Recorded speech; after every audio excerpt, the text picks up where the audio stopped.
Hey, you probably heard about all these recent headlines that we're all going to die. We're going to recession and there is huge inflation. Everything is so bad. My name is Lena Gordon, broker of record, Remax Gordon Group Realty. And let me walk you through from all the numbers from Toronto Real Estate Board we just got recently from the stats for the July 2022. Let's get started. Now let's look at the economics indicators. So real GPD growth is down and 3.1%. Toronto employment growth is up and 8.3%. Toronto unemployment rate is down and 6.1%. Doesn't look like recession yet. Yes, inflation is high. It's 8.1%, but we are still better than in other countries. Bank of Canada overnight rate now is 1.5%, and recent hike was at 1%. Prime rate from the major banks is 4.7%, and mortgage rate is 5.19, 5.64, and this is fixed mortgages. Variable, we still have 4.2, 4.3, so you still can get a not bad rate. Next, let's look at the total residential transaction. And yes, we sold almost twice less properties to compare to last year in July. And last year was very hot market.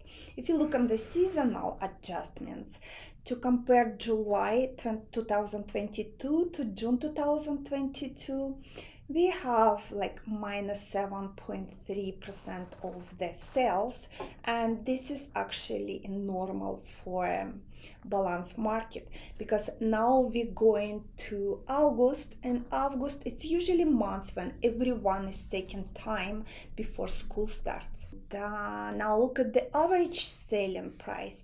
Average selling price is still $1,074,754.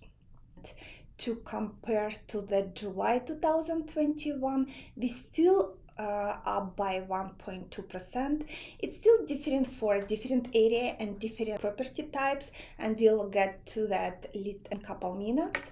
If you look on a seasonally adjustment, we can see that July 2022 to compare to June 2022, the average price is down by 2.6%, and this is usually happen when you have more supply than demand.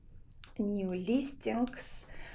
This slide is actually shows that we have new listing almost the same like we had in July 2022. So it's both around 12,000. And this is show that people not in a rush to sell their home.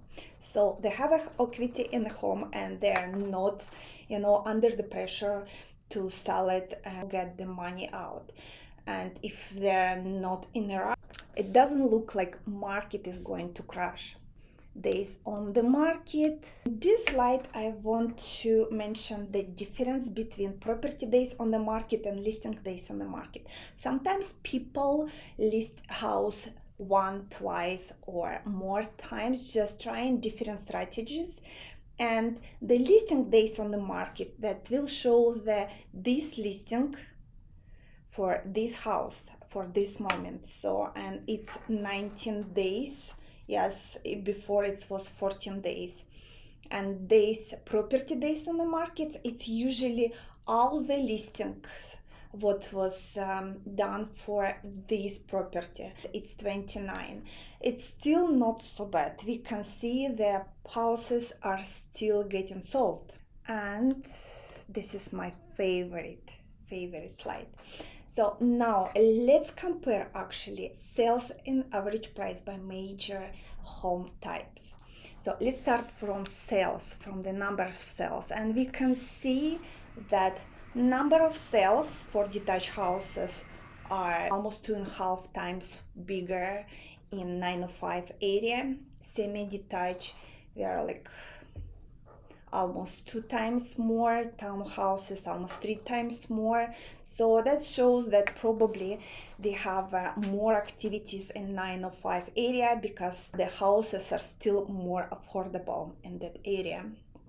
And now people selling in 905 area and they're moving back to 416. And condo apartment it's 963.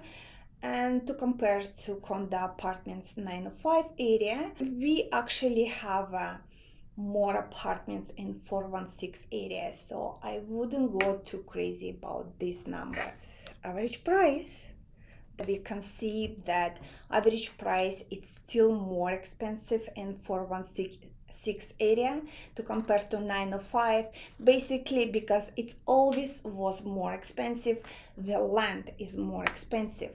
Semi-detached houses, we have 1,268,000 and 630 to compare to 963 and 994 for 905 area. And condo apartment, before we had a huge difference because Toronto area was much more, like 416 area was more expensive than 905, but last 8 months we had a huge demand on 905 area for condo apartments, and that brought it up. It's not too much difference for this type of properties. If we look at the year-to-year change, and actually, and previous I was saying that combined we have 1.2 price change to compare to July 2022 to July 2021. Now look how big difference for different types of the properties and different areas. Like detached houses and 416 area, they actually, the price is down 7.3% to compare to July 2021. 905 area just minus 1.9%.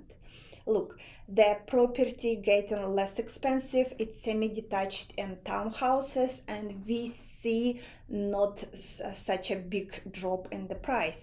For semi-detached area and 416, we still up by 5.1%, and 905 area 2.2%, and townhouses it's 7.6%, and 905 area 5.5% for townhouses. And if you saw my previous video for the last year, we didn't have such a big change with such a big difference for 416 area. Now 416 area, you can see that they are performing actually much better than 905 area. The people are moving back because they called back to offices, and gas prices doesn't help with staying long distance to your job. And if you look on the condo apartments, so we can see that 905 area condo apartment is we still up almost 12%. It's 11.9% is up to compare to July 2021. I believe that's very interesting area, and it shows that it's not so bad. To summarize everything, yes, we have inflation, it's 8.1%. Yes, the mortgage is had a huge hike, and it's probably will be raised again. Now it's 1.5%, the prime rate, and they're saying they might change it again in September. But looking at all these numbers, we can see that real estate is still very solid long-term investment. Canada was always different from other countries because we have a big immigration, we have a lots of jobs, and it will not go actually so bad. Now we have more supply than demand, but it will change very soon. And now it's a good time to find the good deals because there is people who purchased the property on a hike and they still didn't sell. So now it's a good time to buy actually. And if we look at the numbers, we can see that different type of the property and different areas are performing completely different. If you want to know exactly about your property, give me a call and connect with me on social media, and I will get you right information. So if you like my video, please like me or subscribe to my YouTube channel. It was Елена Gordon, broker of record Remax Gordon Group Realty. Thank you, and I'll see you next month.